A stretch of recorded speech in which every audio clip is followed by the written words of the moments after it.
देखिए, इस बार के एमपी बोर्ड एग्जामिनेशन स्टार्ट हो गए हैं एंड चीटिंग के केसेस सामने ना आए ऐसा तो हो नहीं सकता है। हर बार एमपी बोर्ड एग्जामिनेशन में चीटिंग के काफ़ी ज़्यादा केसेस सामने आते हैं एंड इस बार के केसेस सामने आने शुरू हो गए हैं। काफ़ी सारे अपडेट्स आ रही हैं, काफ़ी सारे अपडेट्स में तो ये तक बताया जा रहा है कि बच्चे तो चीटिंग कर रहे हैं, वो ठीक है, अपनी जगह है, पर यहाँ पर टीचर बच्चों को चीटिंग करवाते हुए पकड़ाए गए हैं। काफ़ी सारे टीचर यहाँ पर सस्पेंड भी किए गए हैं। अब ऐसे में अगर आपके सेंटर पर ऐसा कुछ होता है या फिर आप ही चीटिंग करते हुए पकड़ाते हो, आपके यहाँ पर कोई टीचर चीटिंग करवा रहा है, तो ऐसे में आपको क्या दिक्कतें आगे हो सकती हैं, वही सब मैं आपको इस वीडियो में बताऊंगा, क्योंकि ये काफ़ी सीरियस टॉपिक है। क्योंकि अगर आप ये समझ रहे हैं कि चीटिंग करते टाइम अगर आप पकड़ा जाते हैं तो बस वही एग्ज़ाम आपका कैंसिल होगा, ज़्यादा कुछ नहीं होता है, तो ऐसा नहीं है।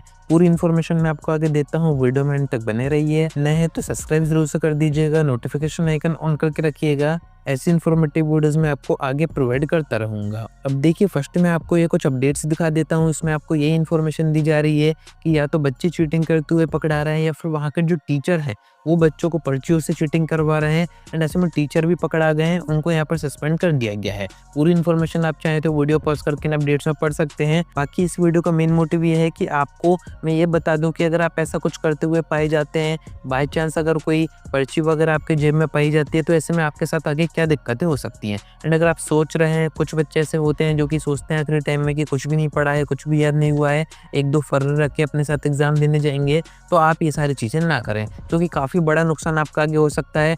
फर्स्ट नुकसान तो आपका ये है कि जिस भी एग्ज़ाम में आप चीटिंग करते हुए पकड़ाते हैं, फिर कुछ भी ऐसा आपके पास पाया जाता है, तो वो एग्ज़ाम तो आपका कैंसिल हो जाएगा। यानी कि आगे के एग्ज़ाम हो सकता है आपको देने दिए जाएँ, पर ये जिस एग्ज़ाम में आप पकड़ा है वो एग्ज़ाम आपका कैंसिल हो जाएगा, यानी कि वो एग्ज़ाम आपको दोबारा देना पड़ेगा। सेकंड, यहाँ पर बड़ी दिक्कत ये होती है कि वो एग्ज़ाम तो आपका कैंसिल हो ही जाएगा, साथ में आगे के जो एग्ज़ाम है वो भी पूरा कैंसिल हो जाएंगे। ऐसे में आपको उसके आगे के पूरे एग्ज़ाम दोबारा से देने पड़ेंगे। थर्ड बड़ी दिक्कत ये है कि हो सकता है कि आगे एग्ज़ाम देने ही आपको ना दिया जाए। जिस भी एग्ज़ाम में आप पकड़ा गए हैं, तो अगर बड़ा फाइन आपके ऊपर हुआ है, बड़ा बैन आपके ऊपर हुआ है, तो ऐसे में आगे जो एग्ज़ाम होंगे, मैं सप्लीमेंट्री एग्ज़ाम की बात कर रहा हूँ, सेकंड बोर्ड एग्जामिनेशन की बात कर रहा हूँ, वो भी आपको देने नहीं दिए जाएंगे, यानी कि पूरा सेशन आपका ख़राब हो सकता है। बाकी उससे भी बड़ी दिक्कत मैं आपको बता देता हूँ, ऐसा भी होता है कि अगर चीटिंग केस थोड़ा सा सीरियस है, तो ऐसे में एमपी बोर्ड आपको 2 to 3 ईयर्स तक बैन कर सकता है, यानी कि 2-3 ईयर तक आप एमपी बोर्ड एग्जामिनेशन नहीं दे पाएंगे, किसी और भी अदर एग्जाम में आप नहीं बैठ पाएंगे। तो ये कुछ बड़ी दिक्कतें होती हैं। फाइन तो होता ही है,